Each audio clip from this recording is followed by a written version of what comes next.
Je pense que je me sens plutôt jeune pour l'instant. Mais... Enfin, je me suis jamais imaginé vieux, c'est-à-dire, en tout cas, à un âge où j'aurais plus rien à faire, où j'aurais plus rien à voir. Donc, après peut-être une soixantaine ou plus d'une soixantaine d'années, je me suis jamais imaginé à cet âge-là. Mais moi, qui viens d'avoir 26 ans, là, je me dis déjà, bon, c'est trop tard pour mes études. Oh, j'aurais dû faire ça, j'aurais pu faire ça, c'est trop tard. À 26 ans, on ne reprend pas les études. Donc on s'intéresse à un boulot. On n'a pas de garantie sur comment on va vieillir. C'est Dieu qui choisit là-haut, je pense.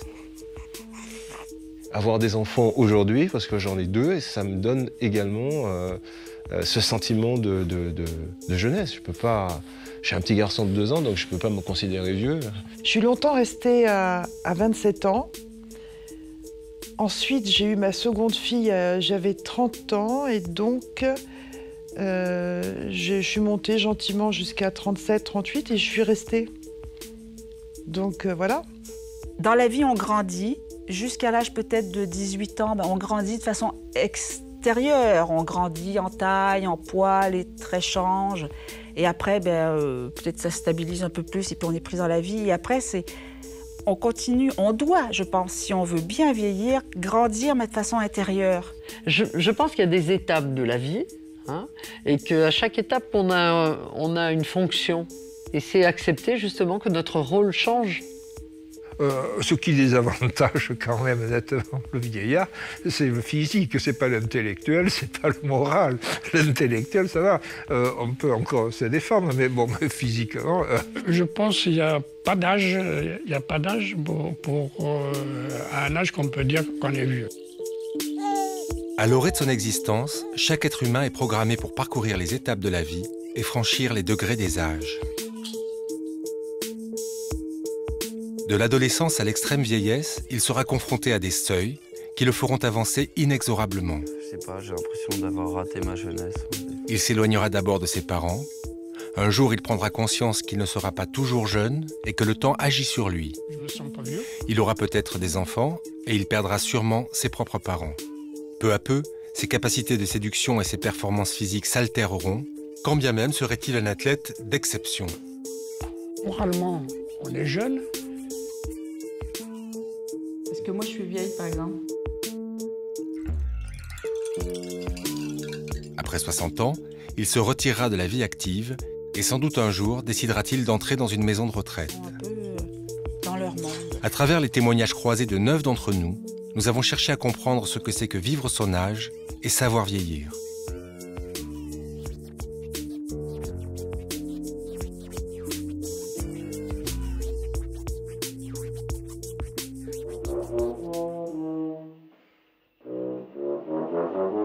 La biologie nous apprend que la plénitude physique est atteinte autour de 20 ans.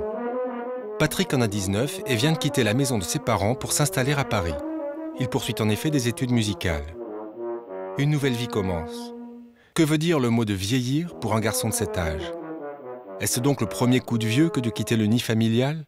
puis cette année, en fait, je suis en colocation à Paris même. Ça m'a paru vraiment normal et plus comme une avancée, plus que comme un coup de vieux, parce que j'étais vraiment content de pouvoir être un peu seul, un peu autonome. J'ai vraiment pris conscience de ça le premier soir où je suis arrivé. J'étais super heureux, quoi. J'étais vraiment... déjà, j'étais dans Paris, donc j'avais plus qu'à ouvrir la porte pour être là où je voulais être. Et j'étais vraiment très heureux de pouvoir... d'avoir tant d'opportunités qui s'offraient. En plus, c'était le début de l'année, il y avait beaucoup de choses à faire, énormément, et j'étais vraiment très heureux, quoi. De thé, olé! Je t'ai pas demandé de faire du service à la Tchatouka. Bonsoir. La deuxième player, le deuxième player. Un express serré, s'il vous plaît. Un express serré. Oui. Un express serré, Donne-moi la deuxième tasse à thé.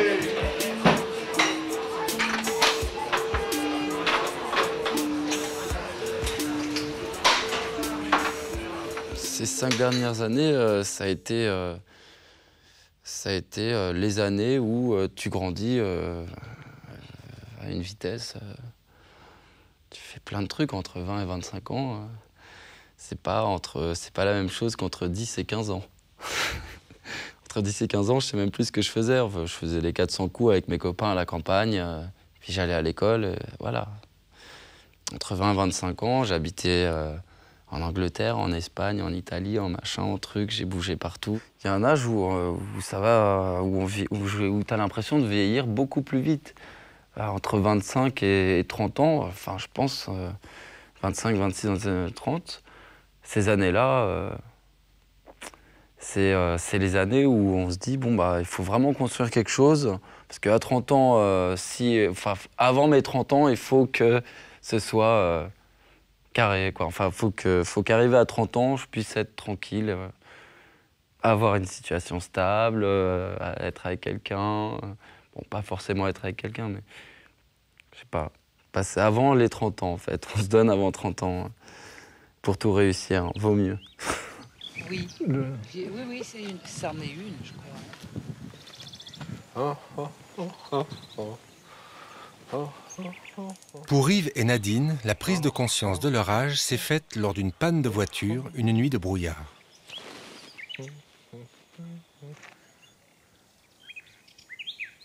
Je me suis senti bizarrement, la voiture en l'air. On était passé à côté de la route et on était sur un talus avec la moitié de la voiture, les roues avant dans le vide. Bon, je pouvais ni avancer ni reculer.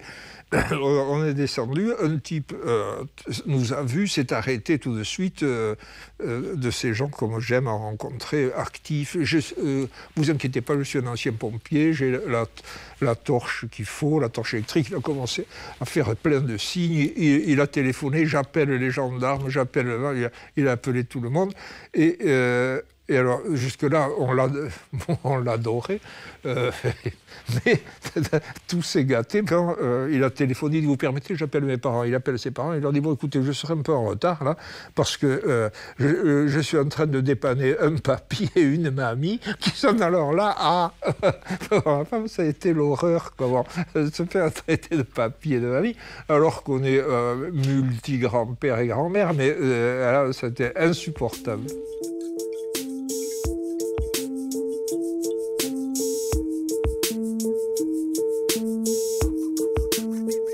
Je regarde mes photos depuis mes 24 ans. Quand je me regarde aujourd'hui, c'est plus moi.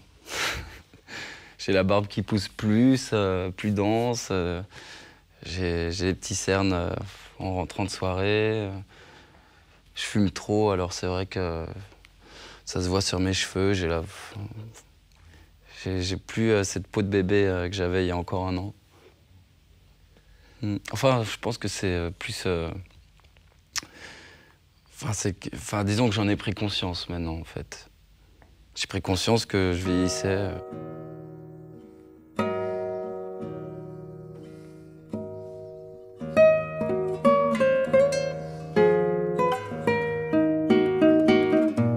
À 18 ans, 20 ans, j'étais très timide, très complexée, je me trouvais pas bien du tout.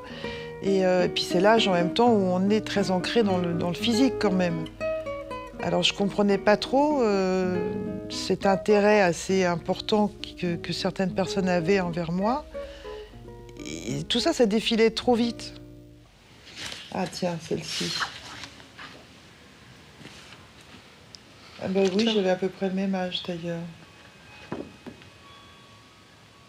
Peut-être là j'avais 36 et là 35, enfin un an près. Non, mais maman, t'as pas beaucoup changé. Je trouve que t'aimes limite même mieux. Mieux maintenant? Peut-être les cheveux qui font ça. Quand j'ai pris du poids, évidemment, tout ça, ça s'est arrêté. L'attirance ne pouvait pas être la même, on ne pouvait pas me regarder de la même façon. À 35 ans, on me regardait pareil. C'était jusqu'à 35, 40 ans même, hein. Oui. Et puis à partir du moment où j'ai pris du poids, alors là, pour le coup, j'existais plus. Hein. C'était amusant d'ailleurs. Mais c'était assez amusant parce que j'ai soufflé. J'ai vraiment soufflé, je regardais les gens différemment et je me disais vraiment ce sont des imbéciles parce que ils comprennent rien. Le plus important c'est l'âme, c'est pas ce qu'on représente. Et l'âme était la même, bien plus encore d'ailleurs.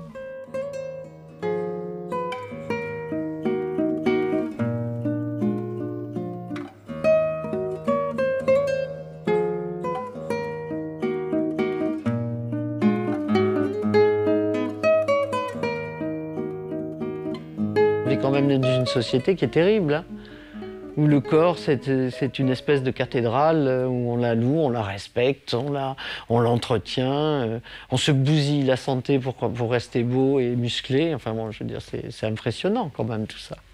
Ça ne me manque pas, cette partie comme ça, cette nécessité de séduire. Bon, parce qu'on séduit encore, hein, mais autrement, enfin, ça n'a plus rien à voir, quoi.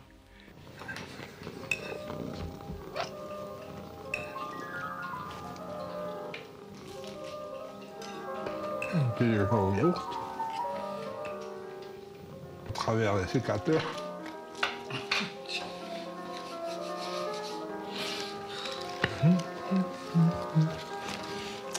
Et à partir du moment où j'ai trouvé la femme qui me convient, avec qui je suis parfaitement heureux, la séduction, pour les autres femmes, par exemple, ça m'est complètement égal. À la fois, je peux très bien comprendre tout ce qui est esthétique et chirurgie esthétique, tout ça, parce que c'est vrai que pour certaines personnes, il y a besoin, mais sans exagération, sans vouloir effacer le temps qui s'est passé. Voilà. Il faut quand même rester à l'entre-deux. Il faut être bien avec soi. On ne peut pas se rebeller contre un État. On ne peut pas se rebeller contre ça. Je veux dire, il faut faire avec. Alors on peut faire en sorte de rester le plus mince, le plus beau, le plus musclé possible, le plus longtemps possible. On peut faire ça. C'est pas ridicule non plus.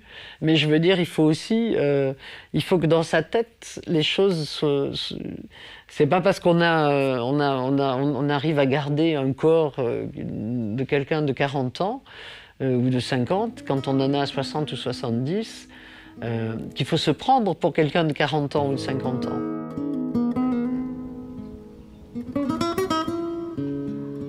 Vieillir, c'est changer physiquement. Mais à quel âge se sent-on vieux? Y a-t-il un moment où on est vraiment vieux?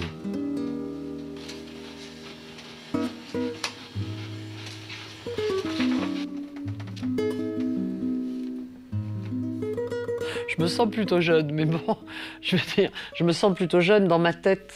Je veux dire, quand je pense, dans mes choix, dans ce que j'aime, je me sens pas vieille du tout. Après, si je veux me lever un peu vite et courir, là, je vais sentir que je ne le suis plus, mais bon. Physiquement, je ne le suis plus, mais dans ma tête, il n'y a pas de souci. Enfin, je veux dire, moi, je me sens plutôt jeune. Et d'ailleurs, c'est pour ça que j'ai des amis qui sont jeunes, hein. Je pense que si j'étais vieillotte dans ma tête, ils s'ennuieraient avec moi. Et donc en fait, notre maison, notre appartement, il est juste au-dessus. Et après, c'est tous les garages de l'immeuble. Donc en fait, les deux premières fenêtres, c'est le salon. Après, c'est ma chambre, celle de ma sœur, celle de Benjamin. Et de l'autre côté, c'est la mienne. Là-bas, et on voit une petite fenêtre et c'est celle de Patrick. Bien sûr, on peut longtemps se sentir jeune, mais jusqu'à quel point? Les colocataires de Patrick, par exemple, admettraient-ils facilement parmi eux une personne d'une autre génération? Si quelqu'un de âgé venait vivre avec nous, je crois que ça serait assez mal reçu par nous, parce qu'on penserait plutôt que c'est un boulet plus qu'autre chose, quoi. Même si c'est absolument pas le cas, en tout cas a priori. Après, je sais pas, mais on peut pas avoir un rapport à quelqu'un d'âgé en étant jeune qui soit complètement profitable. Je crois qu'on peut pas inévitablement on s'ennuie, ou alors on est moins à l'écoute, parce qu'il y a tout simplement un fossé au niveau de l'âge, au niveau de la dynamique, au niveau des centres d'intérêt. Je crois que c'est inévitable, mais personnellement, je sais pas si c'est pas quelque chose que j'ai vraiment vécu, parce que mes grands-parents, je m'entends très bien avec eux, et je me sens pas du tout en fossé avec eux, ou très peu, quoi.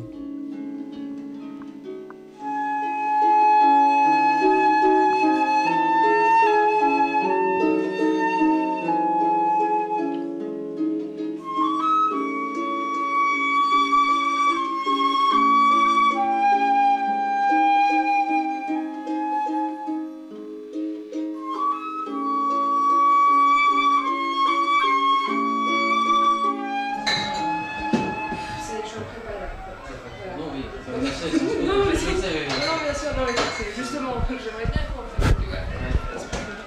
Donc, non, mais c'est bien. Encore. Allez, on bouge. 4, 3, 2, 1, top. Maintenant, voilà. Ça fait mal où? Sentez des douleurs? Bouge, Capucine. Bouge, Capucine. 3, 2, 1 pour la dernière. Top, c'est parti. Montez-vous. Jacques Faraudière a eu beaucoup de mal à mettre fin, à l'âge de 33 ans, à une carrière qui l'avait conduit sur les stades du monde entier et aux Jeux Olympiques. 10 ans après, il en porte toujours les traces. Je me rappelle, je participais plus à des finales A, par exemple. À un moment donné, je faisais des finales B. Bon, les finales B... Donc, quand on dit finale B, forcément, on se dit, tiens, bon, on n'a plus ces moyens, on n'a plus... on n'a plus les feux de rampe, on n'a plus, en fait, on n'est pas considéré comme les meilleurs, ça, pour dire franchement. Et du coup, ça nous renvoie forcément à une prise de conscience d'une génération qui est en train d'arriver et auquel on doit faire face, quoi. Et on résiste forcément parce que on est des compétiteurs et on se dit non, ça va pas aller, c'est pas si rapide, c'est pas si vite, donc on maintient quand même un certain, je dirais un certain équilibre quand même physique. Donc on affronte quand même cette génération qui arrive avec douleur.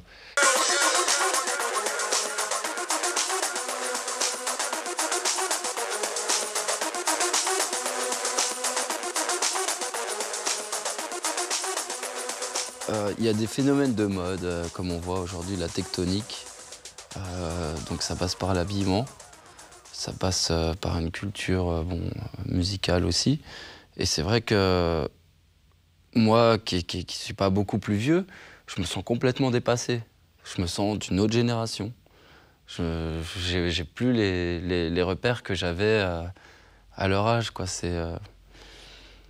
Ma génération, pour moi, elle a disparu, quoi. Quand j'avais 20 ans, c'est fini. Il n'y a plus aucun repère sur mes 20 ans. Je ne sais même plus comment c'était quand j'avais 20 ans, il y a 4-5 ans. Qu'est-ce qu'on aimait? Tout a disparu, quoi. Enfin, tout a vieilli, quoi. Je ne sais pas comment interpréter ça. Ou tout a rajeuni, enfin... Carte là. Je sais pas, j'ai l'impression d'avoir raté ma jeunesse. Oh là là, mon Dieu. Ah bah c'est moi qui ai gagné. Alors? Ah tu vois, t'as perdu un roi. Ouais, super.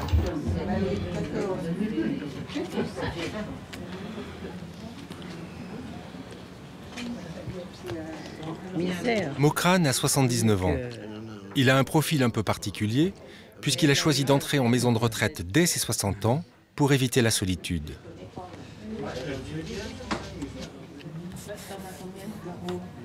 Je suis parti à la retraite, je dis bon bah maintenant je fais partie d'une autre génération. Moi actuellement, moi je me sens pas vieux, je me sens d'une façon, c'est-à-dire convenable. Je me sens pas vieux, je continue à vivre, à continuer la vie comme je l'ai fait auparavant, mais évidemment avec un rythme beaucoup plus lent. J'ai toujours fait du sport. Depuis l'âge de 16-17 ans, quand j'avais moins de 60 ans, donc je le faisais, les 10 km, je le faisais en 43 minutes. En 65, je le faisais en 45-46, donc déjà on perd 2 minutes ou 2 heures. Et puis à 70 ans, c'est pareil aussi, on perd tous les ans, on veut ou on ne veut pas. C'est-à-dire moralement, on est jeune, mais le physique, en réalité, il se dégrade, mais on ne le sent pas. C'est sûr que les efforts physiques, bon, je ne peux plus faire ce que je faisais avant. Mais comme c'était fatigant, pourquoi est-ce que je m'en désespérerais? Parce que je ne peux plus le faire. Bon, scier des arbres, couper des trucs. Bon, là, au moins, je peux dire, ah non, désolé, je suis trop vieux, je ne peux plus le faire. Parce que il faut savoir se servir de son âge aussi, le voir comme un privilège.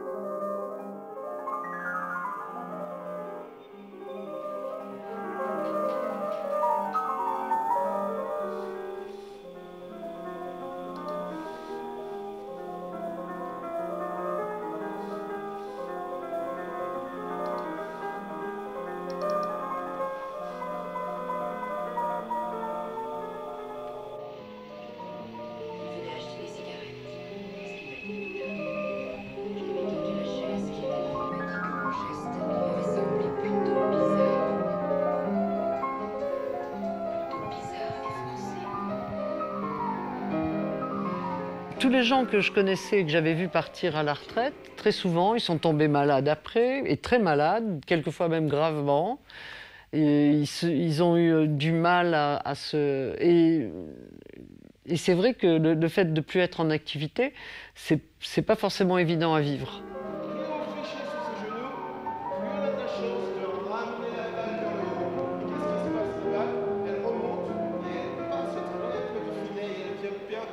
On revient au talon-fesse. C'est la pointe des pieds.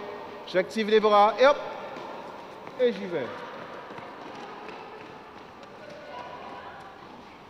Troisième et dernière série. De l'autre côté.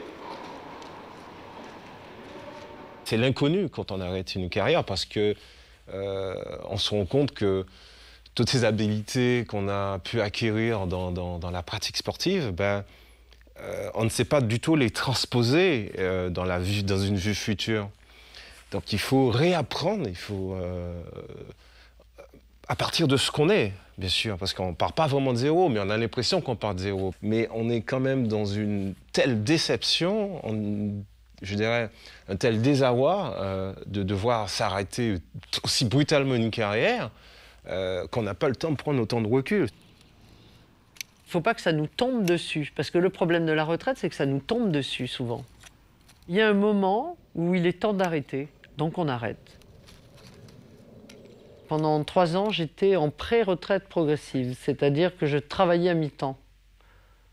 Ce qui m'a permis d'organiser ma vie en dehors du boulot, complètement.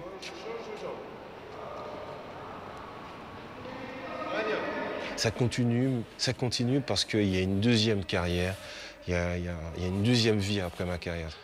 Aujourd'hui, j'ai la chance justement de revenir aux études, de me former, d'être un très bon préparateur physique, un très bon éducateur sportif.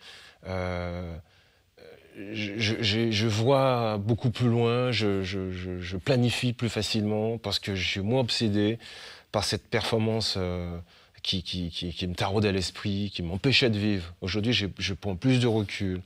Ma fille qui me dit « Ouais, papa, je cours plus vite que toi », un jour, elle m'a dit ça. Je lui dis « Mais non ». Et j'ai répondu de façon très, très spontanément « Mais non, c'est pas vrai ». Alors que j'aurais pu dire « Mais si, t'inquiète pas ». Mais non, parce que à l'idée qu'elle court plus vite que moi, ça veut dire quelque part je suis vraiment vieux.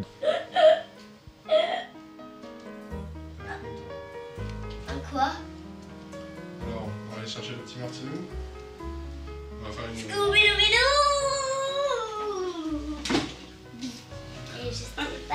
Juliette, tu me fais une petite place? Alors, fais une place.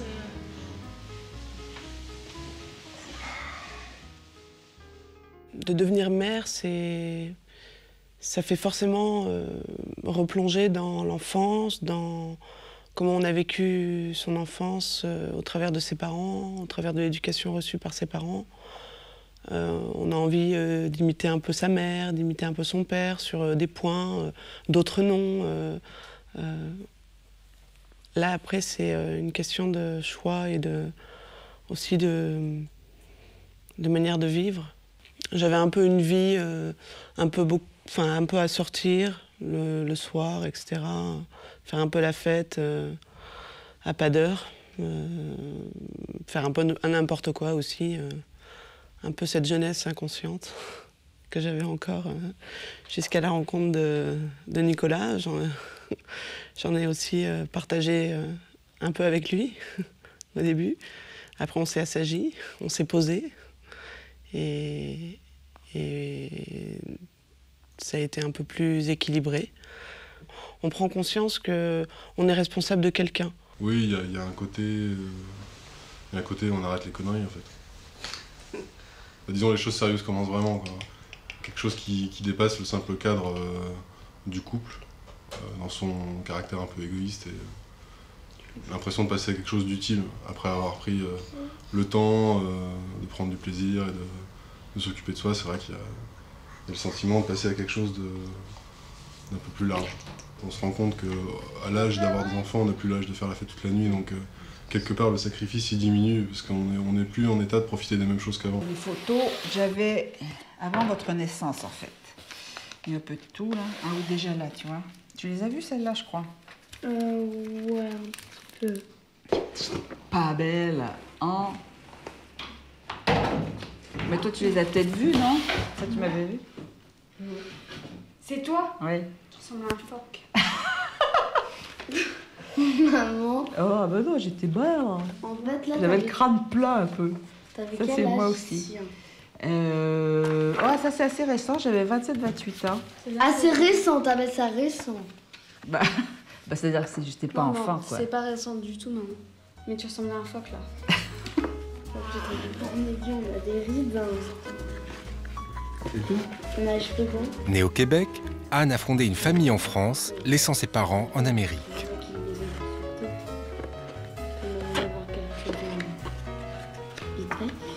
Bah, je serais... Non, j'ai pas vraiment d'âge. Est-ce que moi, je suis vieille, par exemple? Non, mais est-ce que toi, tu me trouves vieille? Non, mais tu as le droit de me trouver vieille. Par rapport à moi, je te trouve extrêmement vieille. Merci. Et par rapport à tout le monde, je te trouve extrêmement vieille. Par rapport à qui? À tout le monde. Tu es vieille désormais. Ah bon? Non. Non. Non, moyen. En fait, tu peux être jeune et vieille. Tu es jeune par rapport à ta mère, tu es vieux par rapport à ta mère. C'est vrai. Nuance. Et Mémé, par exemple? Ah, je la trouve jeune. Tu la trouves jeune, Mémé? Bah aussi, vu par rapport aux autres grand-mères, grand-maman, elle a 85 ans, elle en a 68. 70, ça va avoir Mémé. Mais tu la trouves jeune? Bah quand même. J'appelle pas ça vieux, moi. Et moi, tu me trouves vieille. Mémé, elle a 20 ans de plus. Mais non, mais... C'est par rapport à son statut de grand-mère, en fait. C'est une oui, grand-mère voilà, jeune. Voilà. D'accord. Et toi, tu es une mère vieille. Peut-être depuis que j'avais mes enfants, peut-être un peu avant, j'ai toujours redouté, en fait, je me suis toujours posé la question, je me disais, comment ça va se passer quand mes parents vont mourir?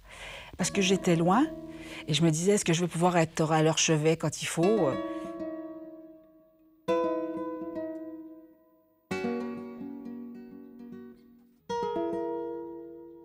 J'ai eu droit au truc, un peu la scène qu'on voit dans les films. C'est vrai que j'ai eu le coup de fil dans la nuit, début de nuit, où ma sœur m'appelait, me dire, bon écoute, papa est tombé, il va pas bien, on va à l'hôpital. 3 heures après, coup de fil du beau-frère. Bon, il est dans le coma, on sait pas trop ce qui va se passer. Bon, coup de fil 24 heures plus tard au bureau. Bon écoute, ton père, ben non, finalement, il en a que pour quelques heures. Et puis après, coup de fil aux petites heures du matin, ben voilà, papa est mort. Et là, c'est physique, c'est coup de poing. Et après, on sent dans... Enfin, moi, ça a été comme ça. On sent dans toutes les cellules de notre corps comment... On sent l'empreinte de la personne qui est partie. Enfin, moi, je me suis rendu compte, en fait, que mon père était dans mon corps aussi, en fait, parce que... Aussi peut-être parce que bébé, il m'a nettoyé les fesses, il m'a mouché le nez, il m'a fait manger, il m'a porté.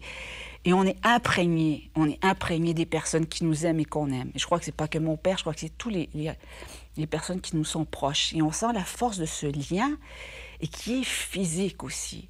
Donc il y a eu tout ça, ce truc qui est très très fort. En ce qui me concerne, pas difficile parce que c'était dans l'ordre des choses. Mon père avait 81 ans, j'en avais 47. J'étais en paix avec moi-même, on s'était dit tout ce qu'on avait à se dire.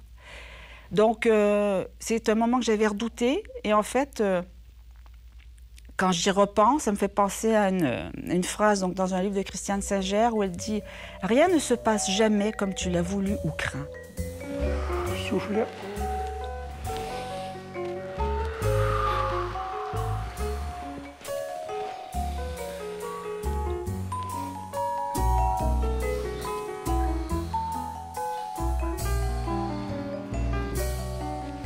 Souffle. Une fois par semaine, Mokran nous donne un cours de gymnastique. C'est psychologique surtout. Physiologique, on ne le sent pas tout de suite, c'est-à-dire que nous sortons de ces séances plus fatigués que lorsque nous sommes arrivés, mais psychiquement, c'est très bon. Les gens admirent sa jeunesse, comment dire, pas par son âge, mais enfin sa jeunesse physique. Le sport, je crois que c'est toute sa vie. C'est ce qui le, comment dire, qui le fait vivre. Et sans le sport, il serait très malheureux. Il parle souvent de sa fin et il espère qu'elle se passera en pratiquant son sport, c'est-à-dire une crise cardiaque ou autre chose, de façon à ne pas se trouver handicapé au point de ne plus pouvoir faire de sport. Ce que je désire, d'ailleurs, ce que j'ai dit au monde, au bon Dieu, j'ai dit le jour que que ce soit une crise cardiaque d'un seul coup, et puis terminé. Mais le reste, je ne pense pas, quel que soit c'est-à-dire l'événement, si elle arrive, je serai obligé, comme bien d'autres, c'est-à-dire de l'assumer. Alors, cinéma.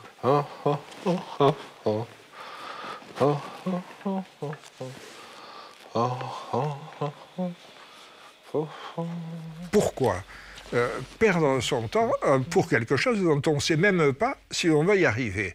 Je vais préparer soigneusement ma décrépitude et quand je me serai bien emmerdé à le faire, à ce moment-là, je serai emporté par n'importe quoi, un accident de voiture, une typhoïde, n'importe quelle maladie qui ronge ou frappe les vieillards sans rémission. Bon, donc, non, c'est pas... Non. Tout fait peur.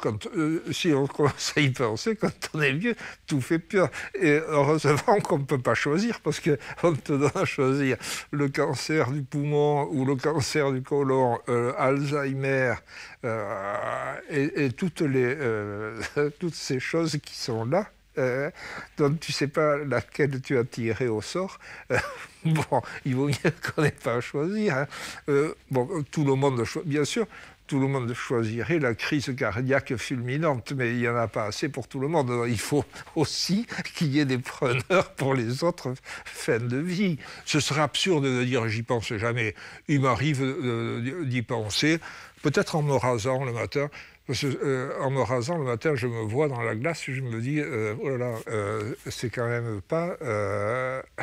c'est quand même pas la première fraîcheur ». Même s'il y a quand même des craintes et des peurs, comme tout homme, je pense, à l'arrivée de la mort, par exemple, je pense que la prière est une bonne thérapie, entre guillemets. Enfin, ça aide, ça libère, ça transforme aussi. C'est vrai que ça fait du bien de se confier au Dieu divin. Se préparer, ça veut dire accepter ce que l'on vit, ce que l'on est, ce qu'on ressent. Il faut voir un nouveau-né. Le nouveau-né, il ne sait ni marcher, ni quoi que ce soit, ni manger tout seul. Et quand il apprend au fur et à mesure, la personne qui est extrêmement âgée va vivre finalement le même processus. On retourne à cela. Vieillir ou même grandir, en fait, je dirais. Devenir adulte aussi, une étape, moi, qui m'a frappée, c'est quand, à son tour, on doit prendre soin de ses parents. Donc j'ai eu l'occasion de le faire. Et ça, j'en suis très contente.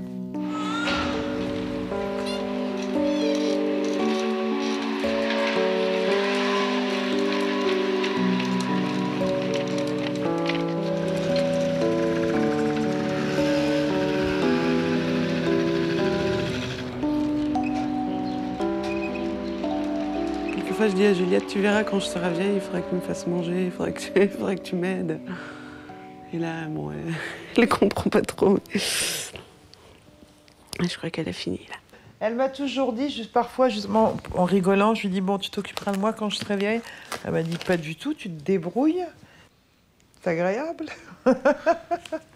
Est-ce que toi, tu vis à côté de ta mère parce qu'elle n'est pas bien, parce que je prends des nouvelles, j'appelle, là j'y vais la semaine prochaine. Moi aussi, je prends des nouvelles si tu vas pas bien, c'est sûr. Bon, j'espère. Ah bah c'est gentil. Et par contre, ne me demande pas de...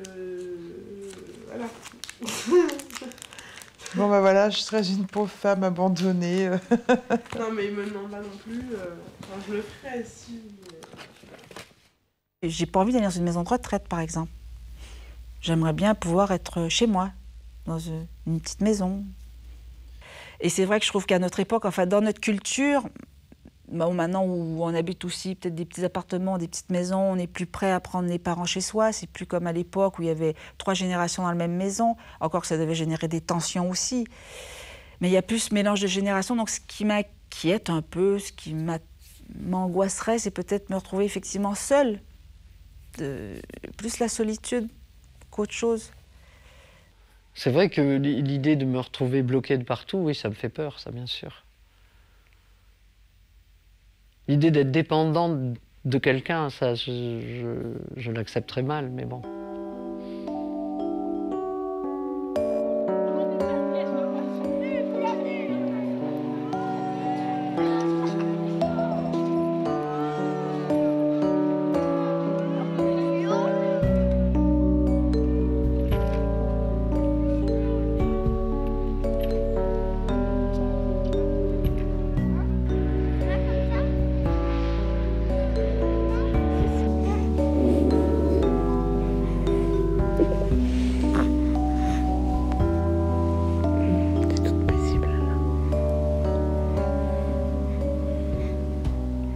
Je me souviens de papa qui disait que quand il vieillissait, en fait, il était inutile, il servait plus à rien. Et ça, c'est terrible d'entendre ça. On n'a pas envie on a envie de le réconforter et de lui dire que non, au contraire. Enfin, c'est une phrase qui m'a beaucoup marquée, ça. C'est vrai que ça revient beaucoup, je trouve, chez les personnes âgées. Elles se disent qu'elles sont inutiles, elles sont plus bonnes à rien. Enfin, c'est affreux de dire des choses comme ça. C'est un peu particulier ce rapport qu'on a avec les gens très vieux, parce que d'un côté, je crois qu'on a tous beaucoup de respect pour eux, et d'un autre côté, je crois qu'on est les premiers à se dire que... même si c'est très moche ce que je vais dire, elles ne sont pas très utiles, et pourtant, je crois que c'est quand même notre mémoire, c'est nos ancêtres, c'est ceux qui... Mais je crois qu'on a un rapport avec nos gens très âgés qui est un peu particulier. D'un côté, on aimerait bien pas trop les voir, et d'un autre côté, je crois qu'on ne peut pas se passer d'eux. C'est terrible, on est dans une société où ils sont un peu... il y a un gros écart entre ces personnes-là et la jeunesse. Il n'y a pas assez de complémentarité, je trouve. Tout ce qu'ils ont fait, je crois, est derrière eux. Et même si ce qu'ils font, ils sont très dynamiques, ils font beaucoup de choses, c'est pas dans une optique de pouvoir construire quelque chose de nouveau, c'est dans une optique de pouvoir profiter du temps qu'ils ont, de pouvoir profiter de la situation qu'ils se sont faite, et profiter simplement de la vie et comme elle vient, et sans avoir... de choses à penser, constamment à imaginer. Je pense que les gens doivent se dire, bon, de toute façon, arrivé à cet âge-là, on n'a rien à dire. De garder une porte ouverte pour faire passer, ils n'ont pas le temps, ils sont pressés, ils sont stressés dans leur vie, donc il faut que ça aille vite, parce qu'en même temps, ils s'imaginent être dans le vrai mouvement, dans l'action de la vie, en oubliant totalement que ces personnes l'ont été complètement et le sont encore. À leur façon, je veux dire différemment, mais le sont encore.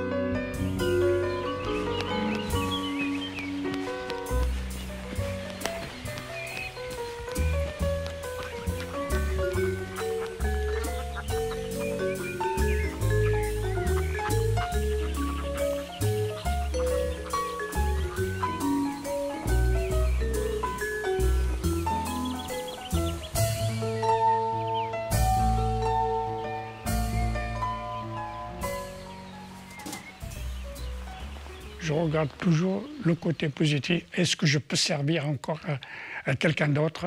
Comme par exemple, s'il y a une personne âgée qui ne peut pas sortir aller chercher ses médicaments, ou là une ampoule qu'elle ne peut pas... elle me demande ça.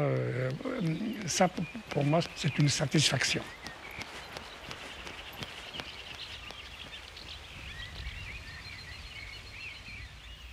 Mon père, il y a eu plus, dans sa phase de vieillissement à lui, il a dû y avoir plusieurs prémices. Avant, cette hémorragie cérébrale, mais il n'en a pas trop parlé, ou il a dû sentir des choses, puis il ne l'a pas dit. C'est-à-dire qu'on voit plus... Mais j'ai pas trouvé ça triste, c'est un peu comme ça. Leur univers se restreint, les personnes âgées, leur univers se restreint un peu. Enfin, soit au passé, soit aux événements vraiment qui les ont marqués. En ce qui concerne mon père, c'était ces années de guerre dont il parlait beaucoup. Soit leur univers intérieur, mais ils sont moins présents, moins ouverts aux autres. Mais c'est pas une critique, c'est parce que c'est comme ça, ils sont un peu dans leur monde.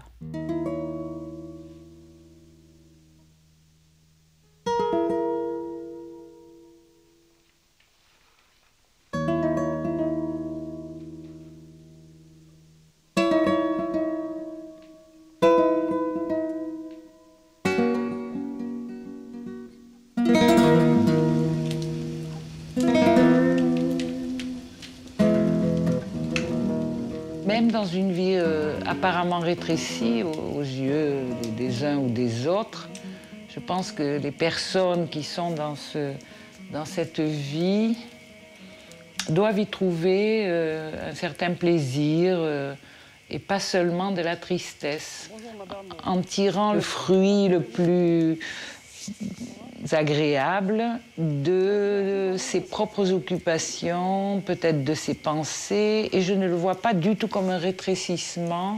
C'est un peu comme se passer du divertissement, tel que, bon, le texte fameux de Pascal, moins tu te donnes d'occasions de divertissement, et plus tu profites ou tu jouis de ce que tu aimes faire, de l'environnement que tu t'es choisi, voilà.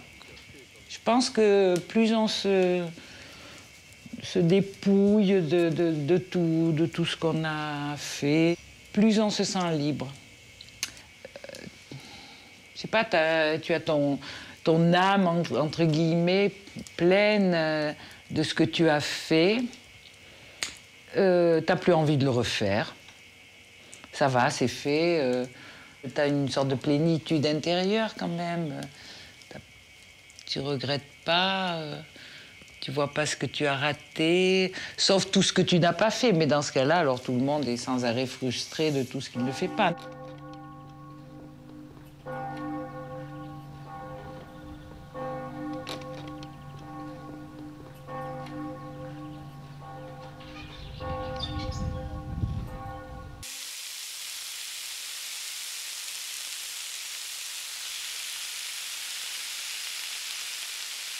D'abord, c'est pas désagréable d'avancer dans la vie.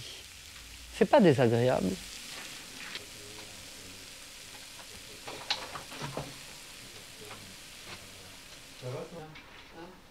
Moi aussi, je t'embrasse.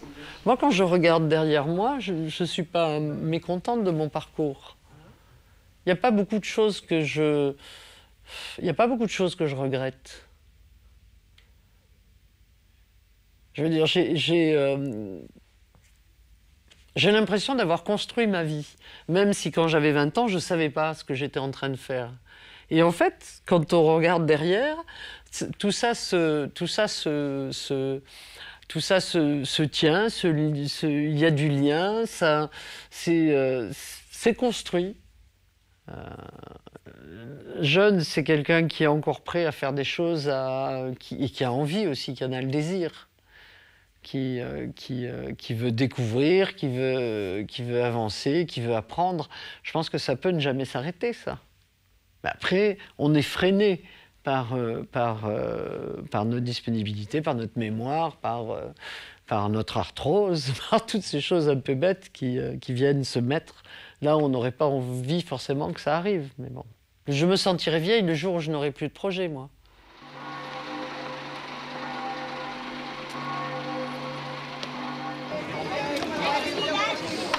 Oui, c'est D'accord, vrai. chérie. J'y ai pensé dans l'ascenseur, je me suis dit. T'inquiète pas, je suis là.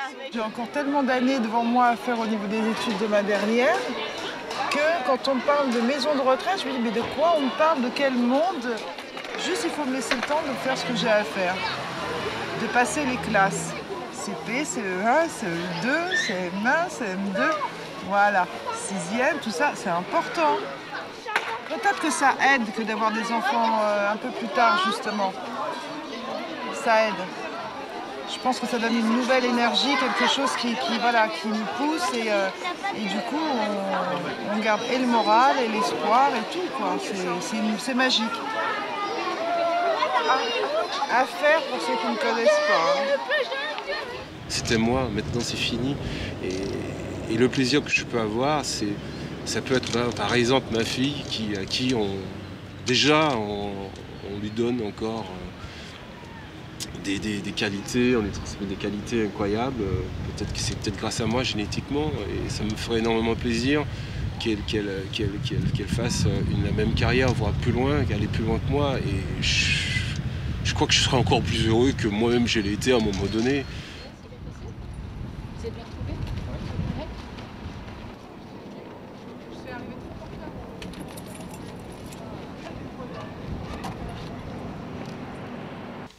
Oh, regarde ça, tu te souviens de ça? Là, on est en ce moment avec. Ça, je me rappelle des films, mais je me rappelle pas l'avoir. Tu te souviens? Et puis, Tu te souviens ce qui t'est arrivé à Marc? Ouais. Tiens, voilà.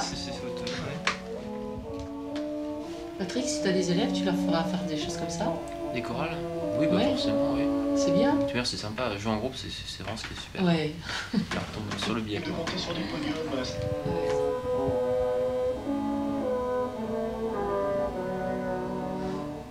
T'en souviens aussi? Quand j'y pense, je me dis, mais mes parents ont vécu la même chose que je vis là, parce qu'à 18 ans après le bac, bah, c'est pareil, j'étais à Paris, je rentrais le week-end.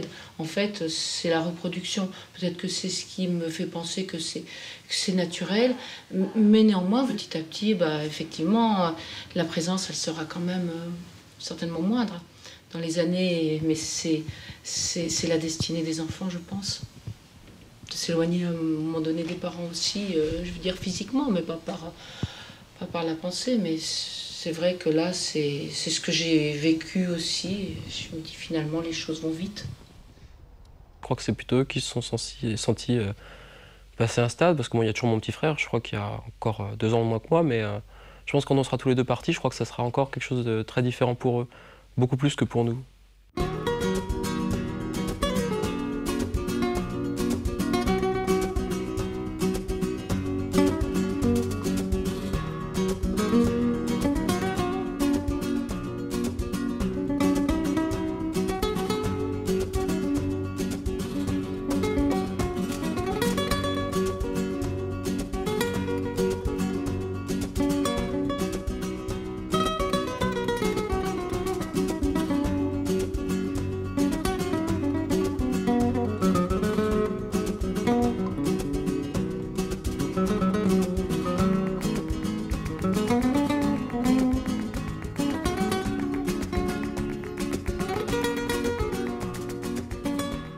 Depuis que je vis, je gagne tous les jours.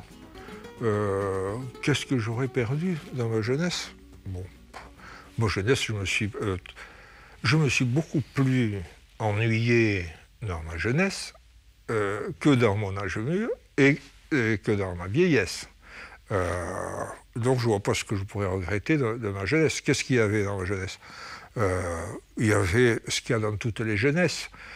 Cette part d'inconnu, on ne sait pas ce qu'on va devenir, on ne sait pas ce qu'on va être. Donc qu'est-ce que je regrette de ma jeunesse? Rien. C'est simple, rien. C'est décevant, rien. Bon, excusez-moi.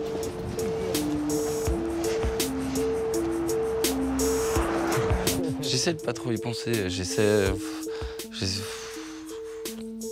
de me dire que bon. Si le jour où j'aurai 60 ans, enfin, des fois je me dis non, je me tuerai avant mes 60 ans. Je voudrais pas les avoir parce que je sais pas. J'aime mieux aborder l'année dernière le deuil de ma carrière. Pourquoi je dis l'année dernière? Parce que chaque année, il y a les Jeux Olympiques, il y a les Championnats du Monde. ça évoque toujours un certain passé, ça évoque toujours un retour. Et ça, c'est douloureux. Et l'année dernière, je l'ai bien vécu. Je me voyais courir sur la piste et tout, mais c'était pas aussi violent, c'était pas aussi douloureux comme je l'ai vécu les années précédentes. Après tant d'années, c'est-à-dire d'expérience de la vie, on a une certaine optique, une certaine c'est-à-dire philosophie qui nous permet c'est-à-dire de comprendre, analyser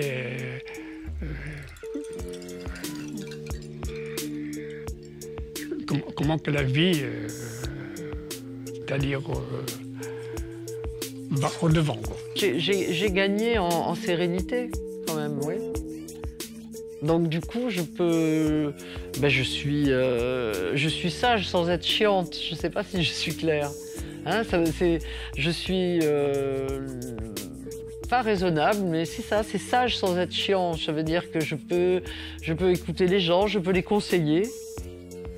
Mais ça reste un conseil, je donne mon avis. Et bien maintenant, je me rends compte qu'on l'écoute, mon avis. Mais bon, c'était pas forcément le cas avant.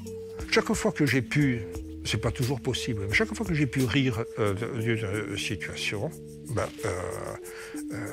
ça signifiait que je ne me laissais pas écraser par cette situation, que j'avais la capacité de prendre de la distance et de relativiser.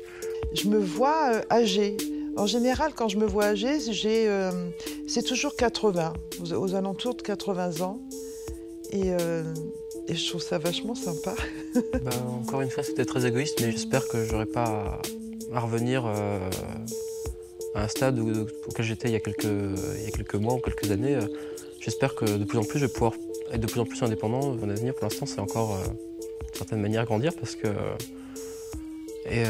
pour l'instant, j'ai pas encore de travail. Enfin, c'est un peu ça. J'ai pas encore de manière de pouvoir pleinement assumer tout ce que je veux et sans être dépendant de quelqu'un. C'est à l'intérieur que ça se passe. Et je crois que c'est quelque chose aussi... Moi, j'ai bientôt que 50 ans, mais quand on en a 70 ou 80 et que le côté physique, lui, on est diminué, c'est à l'intérieur que ça doit se passer, que la croissance doit continuer. C'est vrai qu'on est amené à prier plus. C'est vrai que depuis que Juliette est arrivée, je sais que on prie plus, on a plus une vie de prière. On remercie plus le Seigneur.